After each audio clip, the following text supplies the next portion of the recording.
السلام علیکم ورحمۃ اللہ وبرکاتہ۔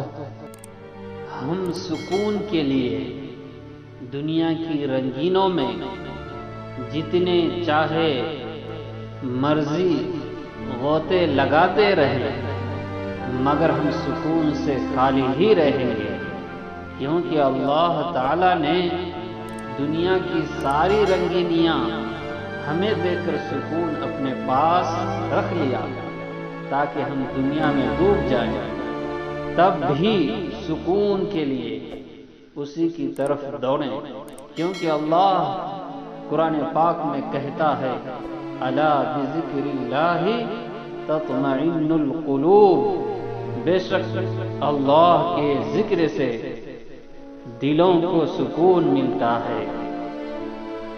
زندگی میں سکون چاہتے ہو تو جسے معاف نہیں کرنا اسے بھی معاف کر دو، مشکل ہے مگر ناممکن نہیں۔ پیدائشی طور پر انسان نہ تو فرشتہ ہے اور نہ شیطان، لیکن اپنے اعمال کے ذریعے فرشتہ سے بھی بہتر ہو سکتا ہے اور شیطان سے بھی بدتر ہو سکتا ہے۔ آج دنیا میں ہر طرف انسان ہی انسان نظر آ رہے ہیں مگر انسانیت نظر نہیں آ رہی۔ خوبصورت زندگی خود بخود نہیں بن جاتی، اس کی تعمیر روزانہ کی دعاؤں پر ہوتی ہے، اس لیے دعا کیجیے، دعا دیجیے اور دعا لیجیے۔ اللہ کی زمین پر اللہ کا نظام نفرت، فساد اور شور و غل سے نہیں بلکہ محبت، امن اور سکون سے قائم ہوتا ہے۔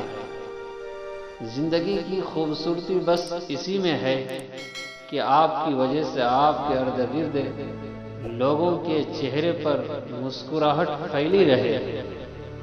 کبھی کبھی انسان اپنی ذات سے اس حد تک بیزار ہو جاتا ہے کہ دل کرتا ہے کسی کونے میں بیٹھ کر خود کے سامنے ہی ہاتھ جوڑ لیے جائے۔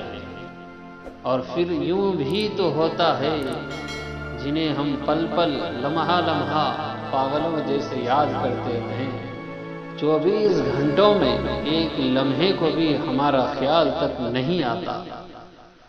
کہتے ہیں اللہ تعالیٰ سے دعا مانگتے رہیں، اس وحدہ لا شریک کے سامنے گر گرائیں ضرور، لیکن معاملہ پھر بھی اس کی رضا پہ چھوڑ دیں منوعاً، اور اسی لمحے قبولیت کا اصرار چھوڑ دیں۔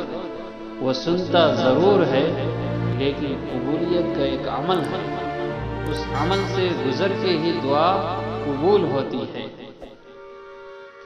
جب ہم خوش ہوتے ہیں تو دل چاہتا ہے بس اس کو بتائے جس سے ہم کو محبت ہوتی ہے، اور جب دکھی ہوتے ہیں تو دل چاہتا ہے کہ اس کے آغوش میں جا کر روئے جو ہم سے محبت کرتا ہے۔ جس سے محبت ہوتی ہے اس سے ضد نہیں کی جاتی، پھر اگر اس کی خوشی کی خاطر اس سے الگ راہ چننی پڑے تو ہنسی خوشی چن لی جاتی ہے۔ میری نظر میں محبت میں انا اور زبردستی کی کوئی گنجائش نہیں ہے۔ محبت کا جذبہ کسی لمس کا محتاج نہیں ہوتا، یہ تو پاکیزہ احساس ہوتا ہے جو روح کی گہرائیوں میں چھپا ہوتا ہے۔ لوگ محبت میں جسم کو حاصل کرنے کی جستجو رکھتے ہیں، میں محبت میں اس کے خیال، اس کی خوشی اور اس کی یاد کی جستجو رکھتا ہوں۔ عورت چاند جیسی نہیں ہونی چاہیے جسے ہر کوئی بے نقاب دیکھے، بلکہ عورت سورج جیسی ہونی چاہیے جسے دیکھنے سے نظریں جھک جائیں۔ ان اللہ سمیع بصیر، بے شک اللہ بہترین سننے والا، بہترین دیکھنے والا ہے۔ کہہ دے اسے جو بھی دل میں ہے، وہ بہترین سننے والا ہے، وہ سب جانتا ہے مگر پھر بھی اسے اچھا لگتا ہے ہماری زبانوں سے ہمارا حال سننا۔ کوئی نہیں سنتا، کوئی نہیں سمجھتا، اسے بتائیں، وہ تو انتظار میں ہے، وہ پوری توجہ سے سنتا ہے، پورے دھیان سے، پھر دکھوں کو ختم بھی کر دیتا ہے۔ اسے اپنا دوست بنائیں، اس سے سب کچھ شیئر کیا کرے صاحب۔ جب مسئلے ختم نہ ہوتے ہو اور نہ ہی حل ہونے کا نام لیتے ہو تو استغفار اور درود شریف کو تھام لو، اللہ پاک ضرور راستے نکال دے گا۔ اکثر اوقات سچ کروا نہیں ہوتا، سچ بولنے کا انداز کروا ہوتا ہے۔ ہم سچ بولنے کے ساتھ ساتھ دراصل دوسرے کو ذلیل کر رہے ہوتے ہیں اور توقع رکھتے ہیں کہ ہماری ذلیل کرنے کی حرکت کو سچ سمجھا جائے۔